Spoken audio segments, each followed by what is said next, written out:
Hello, listeners, and welcome to the first proper episode, the one that actually exists, not the one in zero state, of the Vole&otter Gamecast, a podcast about video games with VoleMaulder, that's me, and Space Otter, spelled incorrectly, that is me. Yes. That's my nickname. That's not my real name, but that's my nickname. It's fine. It's fine. Move on. Cut it. Cut. I'm kidding. Don't actually cut. Okay. Go on. We're kicking this one off with talking about a game that we played together. A game? It's not a review episode. It's more like a let's talk about what we thought about this game. In the future, these games will probably be live streamed, so you'll get to hear these impressions live as they're being formed. And then we'll do an episode about them. This case, we've already played the game before we got the idea for this segment and series. And now we're here to talk about a game called Evil West. Evil West. Yes, a game about vampire hunters in the West. Well, not quite. It's a game about a manly cowboy with thunder punchy hands that smashes people in the face. So, what is this game, Space Otter? You're the one who recommended this for us to play, so tell us a little bit about that. Yeah, I really wanted to play this game. I was really looking forward to it. And at some point it was given on Plus, and I was like, fuck yeah. I really want to play it. It is made by Flying Wild Hog. It's a developer that has been behind games such as Hard Reset and the remake of Shadow Warrior. Published by Fox Entertainment in 2022, and it's available on PlayStation, Xbox, and the PC. I really wanted to play it because it just looked so dumb. And really that's all. Like okay, just to give you context, the first time I saw the game was on a trailer on an event type thing. So it could be it's not E3 because E3 is dead. Maybe it wasn't the Video Game Awards. It was one of those two big events that Jeff Keighley does these days, yes. Maybe it was the Summer Game Fest or whatever. Yeah. But it just opens in such a silly way. You get like this ultra macho cowboy. He has guns. He has thunder fists. And it just looked like gloriously gory and dumb. And I am kind of into that shit. Sometimes, like, I just need that dumb. And then I just find out that, like, apparently it has co-op, so I can play it with my friend. Truth is, I was kind of excited about it, or interested in similar way when I saw that trailer, but then I completely forgot about it, and you reminded me about it. Yeah, I think I was more excited than both of us combined. Well, that doesn't make any sense. What did I just say? Anyway, I was really excited about it, more than you were. That's what I wanted to say. It is a third-person shooter, kind of, but also kind of melee game. So you have you keep your distance with guns, but you can get up and close and personal and just thunder punch vampires that come in all kind of like gross like shapes and sizes. It is very violent and very excessive when it comes to like blood and gore, but not in like a disturbing way. Did you find it disturbing? Not really. It's more like splatter, goofy horror. Yeah, it was very goofy. It's action horror. It has guns. It has fists. It has grenades. What else they had? A crossbow. You have some ranged weapons and you have your fists. A lot of the gameplay loop seems to be electrocuting enemies to stun them and then punch them to death. and there are certain kinds of enemies that are immune to that, so you have to shoot them. And there's a variety of enemies. Very bullet spongy. What did you think of the setting? There are things of this game that I love, and there are things of this game that I don't love. The setting was one of the things that I actually really enjoyed. I thought that it was insanely pulpy and goofy. Characters were like so one-dimensional, not interesting, just like purely there to move the story along, to make you punch more vampires.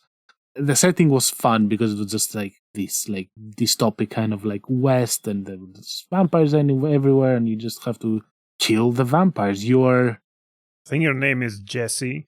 We should say here that we'll try to not spoil everything, and if we go into any major spoilers, we'll warn you about it, because the whole idea is to also introduce games that maybe are not that popular. So if you want to play it, you can still enjoy it without having everything spoiled for you. Yeah, we're just going to talk about the experience itself and just think like, are we recommending this? Are we not recommending this? What is a video game? So in terms of setting, where do you think it's set time-wise? Is it in the past? Yeah. Yeah, okay. It's in the West. It's like steampunky and in the West, but it also has like vampires in it, and you are the son of a big person that has like a vampire hunting defense kind of organization. Yeah, there's an organization apparently in the US that works with the government to hunt vampires and keep the world safe or something. So you're the son of that guy, and you're very, very strong and very you don't like vampires. You hunt them. Now that's kind of it. Yeah. You get an assignment that says you need to kill that vampire, and then you do that, and then you come back, and the guy say, "Good job, baby boy. Here is a reward," and they pat you on the back. Yeah, and there's some scientist guy doing sciencey things and giving you upgrades for your weapons and all that. And there's not much depth as well to it. Nope. There is really not that much depth at all. So why did we enjoy this game then? Other than the dumbness, like, what do you think is it that kept us going all the way to the end and actually had fun with it? And even though we're making it sound like a very shallow game. Well, it's not that it isn't a shallow game. It is, but it's not like there is. This is something that we gotta avoid, or we're too, I don't know, posh to not play. We're like, well, this is not intellectual enough. No, I like dumb, and this was dumb, and but at the same time, I have a draw to mediums that kind of poke fun at themselves for having like stereotype, muscly, macho characters, and this is one of the games that did that, and I enjoyed it quite a bit. Like, it took these, Gears of War, let's say, stereotype protagonists, like the big, inhumanely like large guy that's like super masculine, like incomparable to anyone else, and like one-liners, and this it's just like such a power fantasy thing that it reaches the like comedic effect in a way. Yeah, cool macho guy trademark kind of almost type of character.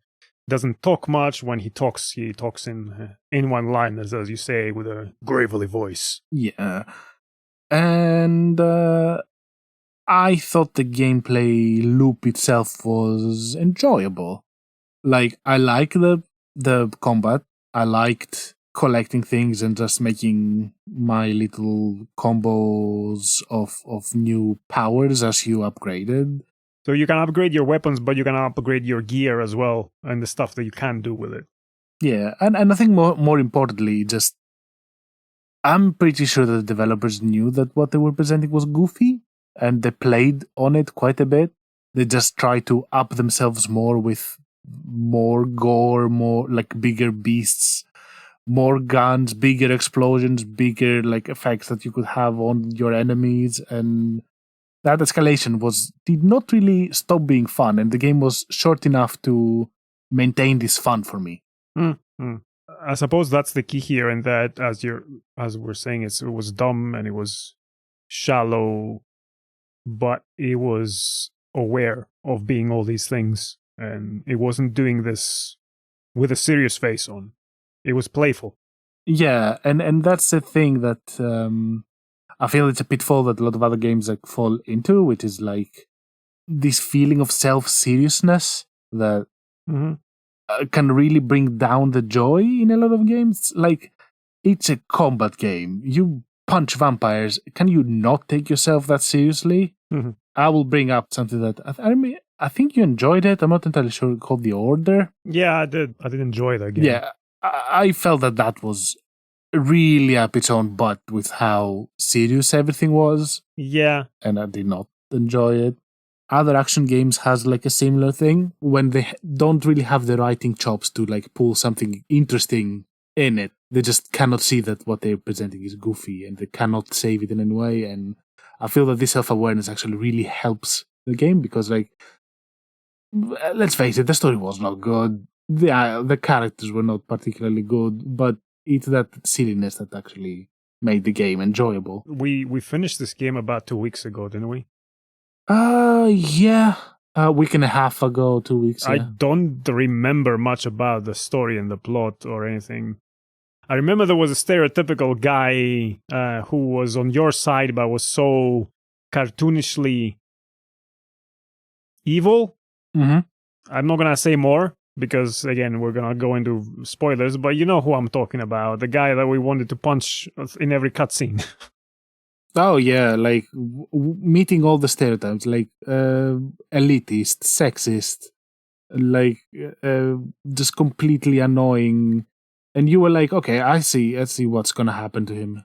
Only interested in his own, in furthering his own career and power in the organization, and using you and being really offensive and really antagonistic.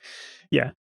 Yeah, I think we can go into these stereotypes of characters that you have as well, because like you also have the geeky sidekick, which is there to throw exposition at you and give you gear.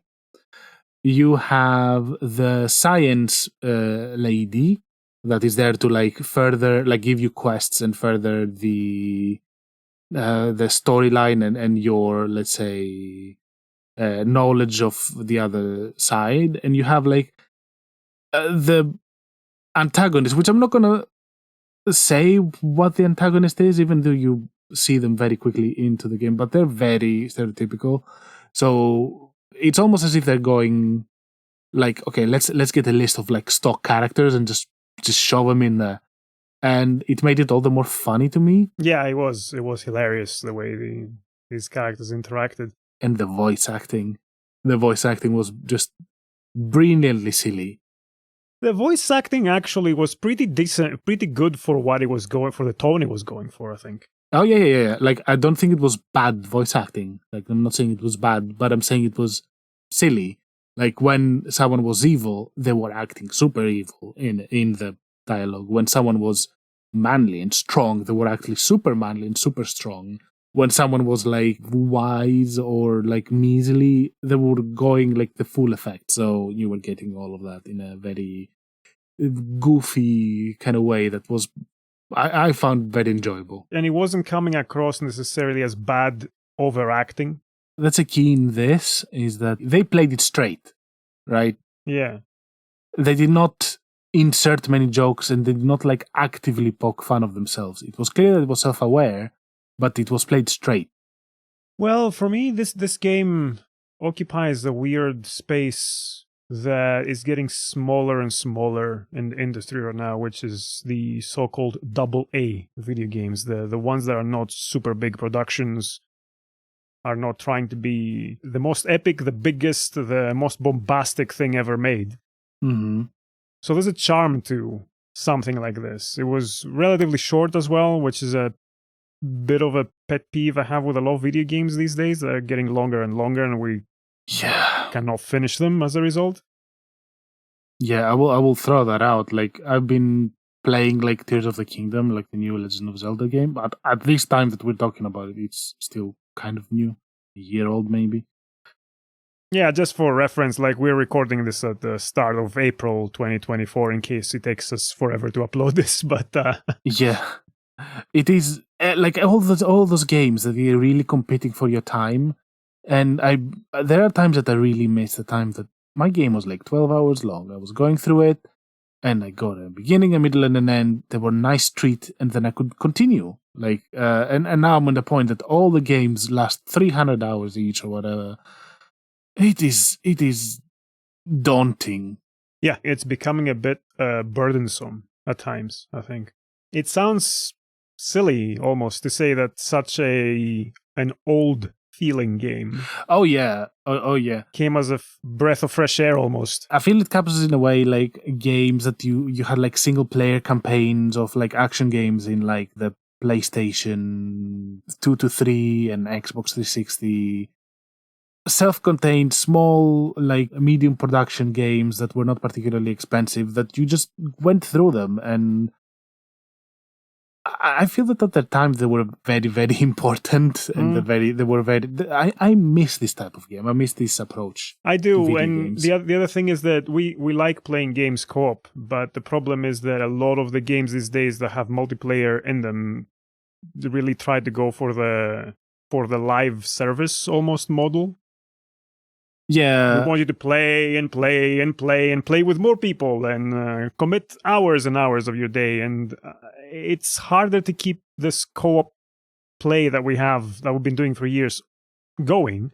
And this came in and it was exactly that. Like it had the vibe of original Gears of War trilogy almost. Even though I don't think it was as good, but yeah, no, I don't think so either. Like the production value, let's say, it wasn't as high. For the time that it came out, Gears of War was better funded. well, yeah. and that's like a thing that we're going to talk about limitations with this one, because we played the PS4 version. Yeah. I have a PS5, you have a PS4, and you mostly play on your Xbox, but when it goes to co-op, we play on the PlayStation. And we attempted to cross-gen play it in the beginning. So I tried to play the PS5 version and you the PS4. It did not allow us to do this match, so I had to use the PS4 version. Let's say the PS4 version had issues. Yeah. The game didn't just have a PS3 vibe, and it's in the ways we've been talking about. It looked like a PS3 game as well. Yeah, I think the amount of bugs and like issues that we actually had in the game were cartoony. It was on a level that I just did not expect to see at this point. Yeah. Like, I remember for example, one of your weapons, your crossbow, would not work No. at times. At times it would just stop working, or I would try to so just for more context, you have a crossbow that can fire like an automatic weapon, so you will hold the trigger and it will keep firing until it emptied whatever it's, I don't know, it's not a magazine, but I had I think 8 bolts that it could fire in rapid succession, and at times it would not fire at all. At times I would press the trigger and hold it, and it would fire one, and I would need to let it go and press it again for it to start firing properly. Sometimes it would stick into my arm and just float about. Oh yeah, I remember the floating crossbow. That was funny.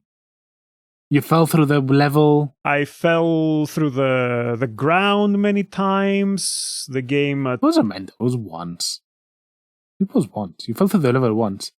No, you're right. The falling through the ground was once. But the game crashed at least like... There was a level a bit after the middle of the game that the game crashed like 4 or 5 times, like in succession. Yeah. The moment we would like touch the menu, it would just crash completely. Like we could not do anything about it. So we had to restart the game a lot. Then there were some background graphics that were literally like 2D and very, very pixely.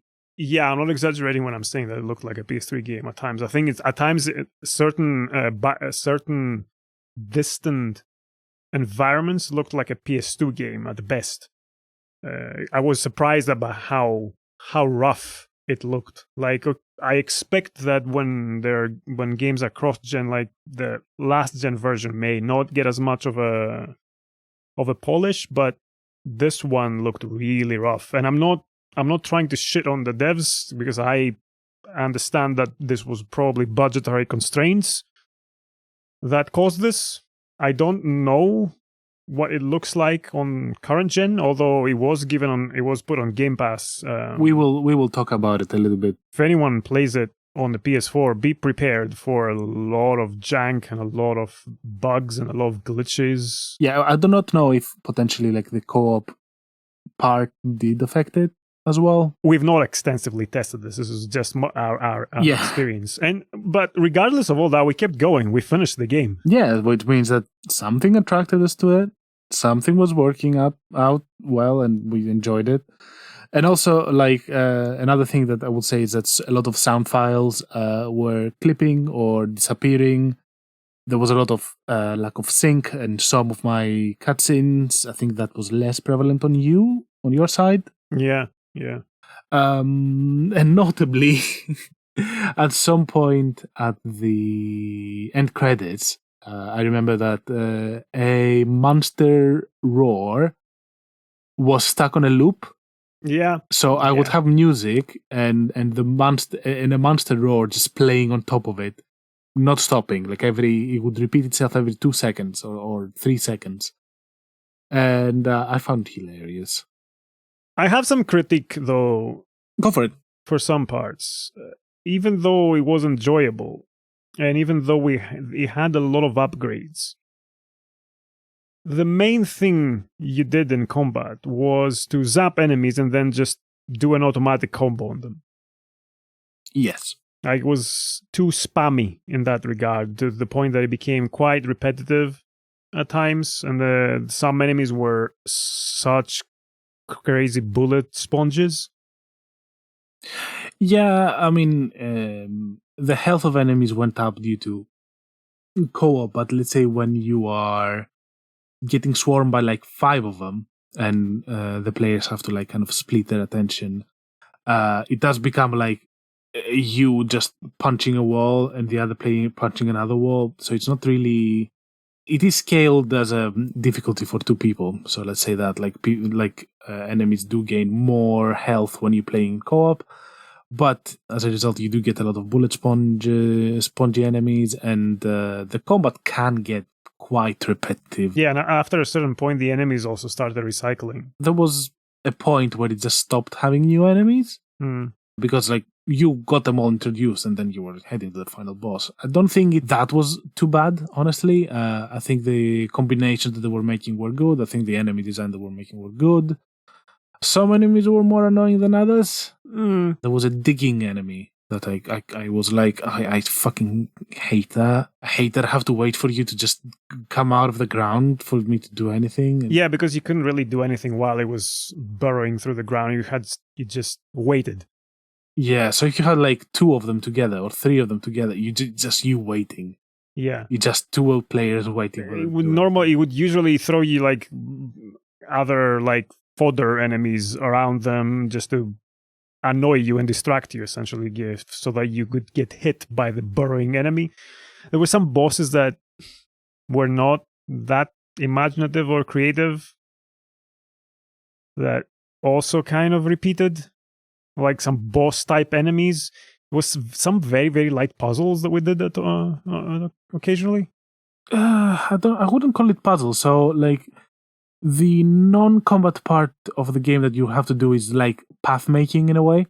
It either is you get a source and you have to run within the given time to like power a generator, or this is a area that you cannot walk on and you need to create your own like little platforms to go through.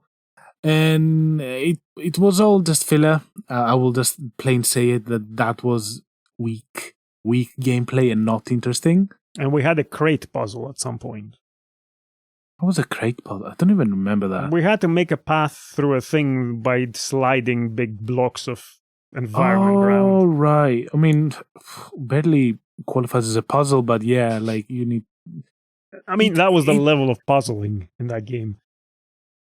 Yeah, it was like press two levers and things slide into place and then you move on. Yeah. I understand that it's like part of those like old, like at this point retro. Is it retro at some point to talk about 360 Oh, and PS3? I mean, it's older games. dude, the 360 came out 19 years ago. I am old. Yeah. I think at this point the 360 qualifies as retro, as much as this sounds weird to say. Yeah, I guess so. Well, I understand like they were trying to be loyal in a way to these kind of like old games, and I really felt that like these like linear action games like your God of Wars, your Gears of Wars, that you have your action, you have your puzzles, but I don't feel that it was done particularly well, and I cannot say that in those action games it was ever my favorite part. No. So Speaking of God of War, the melee combat had a little bit of modern God of War vibe to it, just not that good or varied. Yeah, keep in mind that like this is a game that is not like that many billions of dollars worth with like huge talent and huge teams behind them. It's a smaller game, and for what they did, I like enjoy it. Yeah, obviously. Just to give a sense of the feel of the combat more. That's why I'm making that comparison, not to say, hey, it's not as good as God of War. Yeah, all right. Duh. So you played the PS5 version. Yeah, in the beginning I was like, okay, let's see how this works on PS5, because we had issues with how the performance actually went. But then I was like, okay, let's see how it works on current gen, single player, see how it runs. And the bit went a bit too far, and I went 5 chapters in playing, just enjoying myself. I had absolutely zero issues.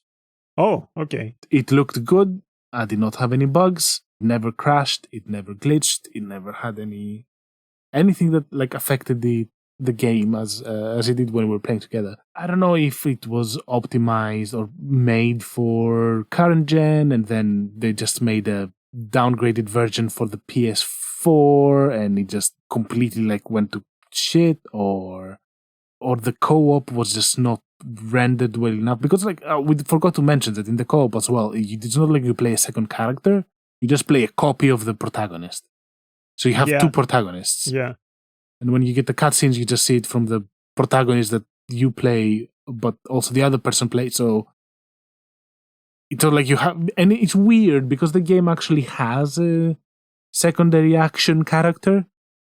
But instead of like having the player play that person, who's like he's not really doing anything though. So, but it almost feels like it's the second character that the second player would play as support in any other game. But in this game, he just disappears for most of it.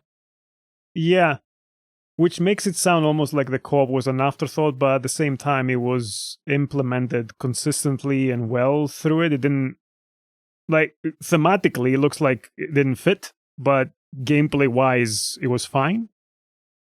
Yeah. I mean, I enjoyed myself. I don't think it was in any way like a deep, let's say, experience or one of my favorite action games, but I am extremely happy that I played this. I enjoyed it. Bugs aside, clunkiness aside. So if you've not played this game and you happen to have either PS Plus or Game Pass, well, PS Plus, I suppose it was one of the games that they gave away in the, what do they call it, Essential now? The original PS Plus subscription, not the extra or the... Yeah, so we have Essential, Extra, and Premium. Premium right now, at the time that we speak, which is April 2024, Premium is, in my opinion, not worth the money. A whole different conversation. Yeah, whole different conversation. But in any case, if you claimed it on PS Plus, it will be there. It was added, I think, a week or 2 weeks ago on Game Pass. So if you're of the green persuasion on the consoles, Or on PC. I think it's on PC Yeah, as it's well. on PC as well. You could try it there without committing really anything and see what you think. It might be a fun co-op game to go through, or it might not be your thing at all. Can you think of any other games that are like this one? Vibe-wise, or something that I felt similarities with this one was the Doom remake. It has this like ultra violence and fun little like in your face combat that like you have to really get up and close with your enemies and just do fun little executions, let's say, as well as like the action and the manliness of the whole thing being quite self-aware and silly in a way that is fun and without like affecting, let's say, the overall game. Like played straight but silly.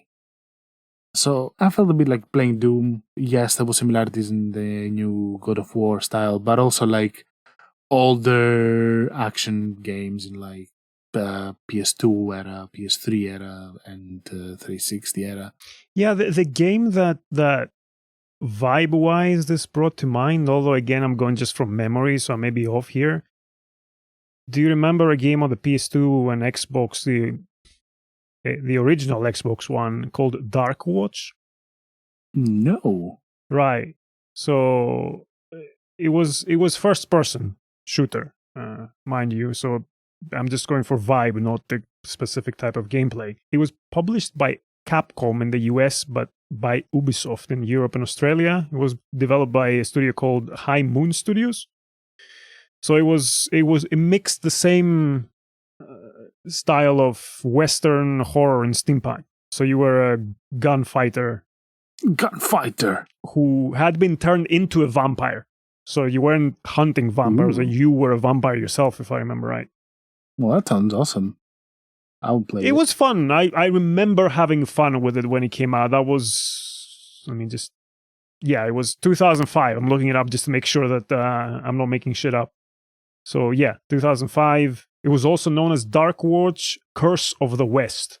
I don't remember it as such, but it might have been different markets. Cool.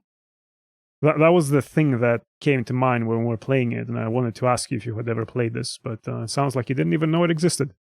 No, I did not even know it existed. As I said, like, I have a gap. Well, I mentioned it maybe on episode 0, but I have a gap in games because I got the PS2, played whatever I had my hands on there, and then I did not really play up until I was 19 again. So I did miss that era of PS3 and 360. Like I just did not have games then. Well, this was PS2, but it was 2005, so it sounds like it was within that period that you're talking about. Yeah, as well, like on PS2, I had a select number of games because I was in a very remote island. So it was a matter of what I can find there and what my friends had. That was certainly not in that pile. Yeah, during the PS2 era and into the 360 as well, but mostly PS2. I was lucky enough to have some video clubs, as we called them, like video rental places. Yeah. That also had video games. And they had a lot of PS2 video games. You had the usual FIFAs and NBAs and all that stuff that most people would go and rent. There were quite a few of these video clubs around the area lived then. And some had quite a decent selection of video games. So I think this was something that I just was browsing through the stuff in the store. And it's like, oh, this looks like a Western vampire game. Fuck yeah, I'll get it.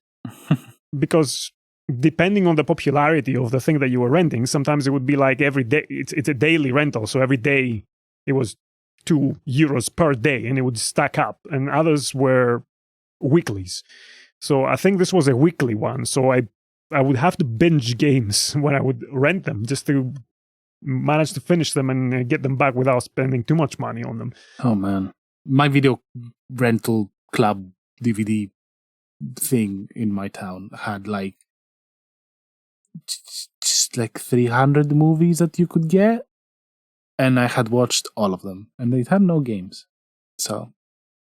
Yeah. Makes me think of also the Buffy the Vampire Slayer game. I do not know a lot about that. Maybe I'll check that out. Maybe we can do maybe we can go down a themed episode on games like that.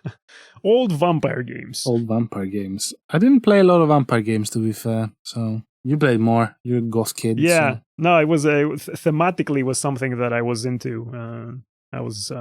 I played Vampire the Masquerade, the RPG at the time as well. So you like drinking blood. Yeah, I have this thirst for blood. Do you remember what that is from? Yes, it was from Kid Vampire, 1993. The movie about a child that's a vampire. It could have a different name. No, well, maybe it was a reference to that I missed, unless you're just joking. I am just joking. Okay, right. No, it was the Vampire from Dontnod. Oh my god, I forgot about that. Yeah, we'll talk about it at some point. Are we gonna talk about it at some point? Oh, yes. I will force myself to go back to this game and finish it, and then we'll talk about it, because it was one of the biggest disappointments in gaming for me in recent memory. Wow. Because it had such good potential. I loved so many things about it, and then it ruined so many things so quickly and easily.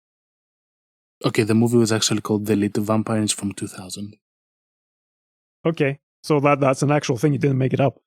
No, I didn't make it up. I didn't remember the name. Okay. I was playing TV a lot. I remember there's a point that there's the vampire cows in it. Okay, all right.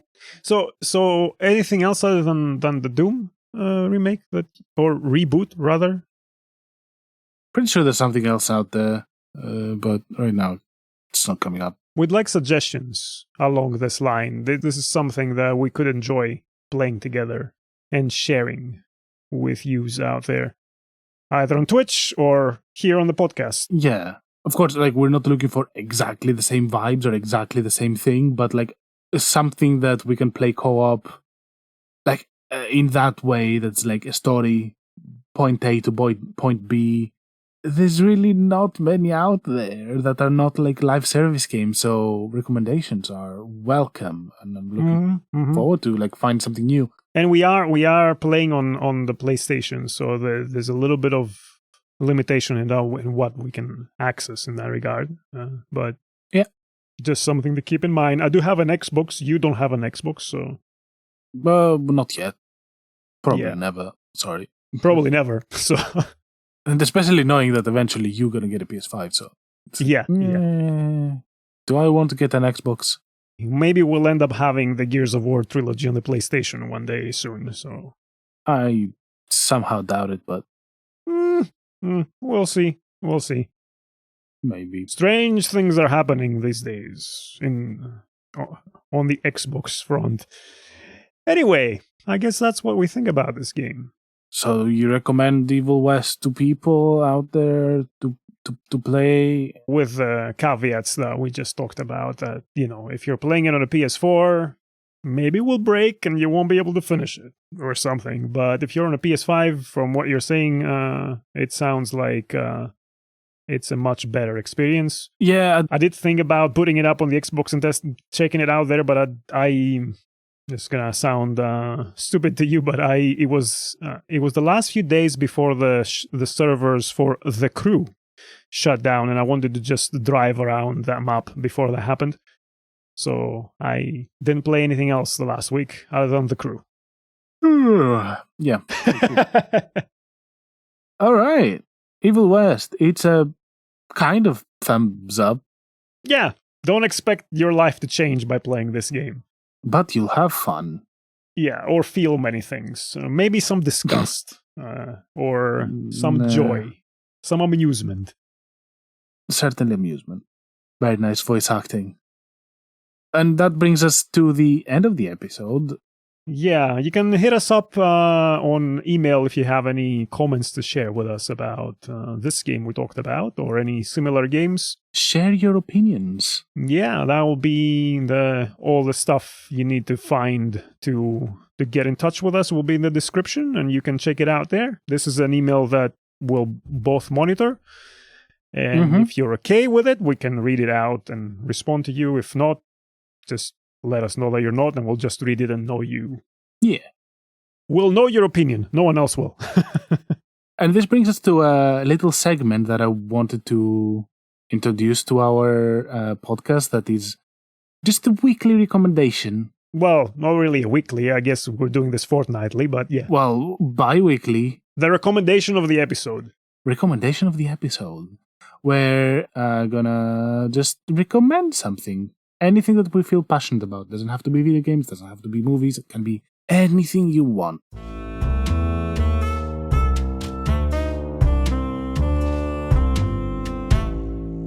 So my recommendation for this week is something that I feel it's extremely important, essential for your everyday life, and something that is getting overlooked, gets overlooked here and there all the time. And I feel that a lot of families are suffering as a result of that. And I think it is extremely important to just don't skimp out on buying toilet paper. Just get the good stuff. Your butt will thank you. Yeah, but now, I'm curious. What is a good toilet paper? Well, don't buy store brand. Store brand usually hurt your butt. Economy toilet paper usually is shreddy. My office has a toilet paper that I call the shredder for... that sounds unpleasant. Oh, I'm not going to go into detail, but yeah, it's unpleasant. Yeah. I mean, you're saying this, but just so you know, we're not sponsored by any toilet paper. Oh no, I'm not going to suggest a brand, but go... That would be a very weird sponsorship to have. Oh, sponsored toilet paper? Bring it. I want that money, and I want toilet paper. Please give me some good toilet paper. What's a nice brand? What's a nice brand for you? Just one of the big ones. I'm not going to say it for free. If they want me to call them out, I'm going to call them out with money. Because I recently tried this. I got a brand that I really like for kitchen rolls. Are they called kitchen rolls? Toilet rolls? Kitchen rolls. I don't know. You know, the kitchen paper towel thing. And I really like it as such. And then I got the toilet roll for it. And I was so disappointed. I think you need to go toilet roll focused. So something that specialize in toilet roll and just make the good stuff. Right. Okay. After that very vital public service announcement. Maybe next time I'll suggest the medium that you could play. But I felt very passionate about this topic. Okay. Okay, so my recommendation, I suppose, just to keep it equally generic and somewhat close to butts as well, is get a good office chair. Don't skimp out don't cheapen out on a good office chair. Don't spend £2,000 on your gaming PC and then get a gaming chair that looks like it's pulled out of a very, very cheap race car that no one should be driving. Get a proper office chair. Your body will thank you later. Your body and butt. It will cost a lot of money, but think about how many hours do you spend sitting on that chair. That's my bit. Not as good as mine. So with that, we leave you with our wisdom of the week. And also, don't wipe your bum on the chair. That's a little bit unhygienic. Unless you're my cat. He wipes his butt everywhere, including chairs. I love him. Yeah. If I had human servants to serve me as well, maybe I will be doing the same. Yeah. Right. Now that we made it awkward, we can leave you to ponder on this. Thank you for joining us. Thank you for listening, and we'll catch you next time. That was episode 1. We did it. We made an episode. We did it. Yay! It only took 2 years. It's not gonna take 2 years to do the next one. It's just gonna be 2 weeks. We'll be here in 2 weeks. Until then, take care of yourselves. Yeah. And look both sides of the road when you are crossing it.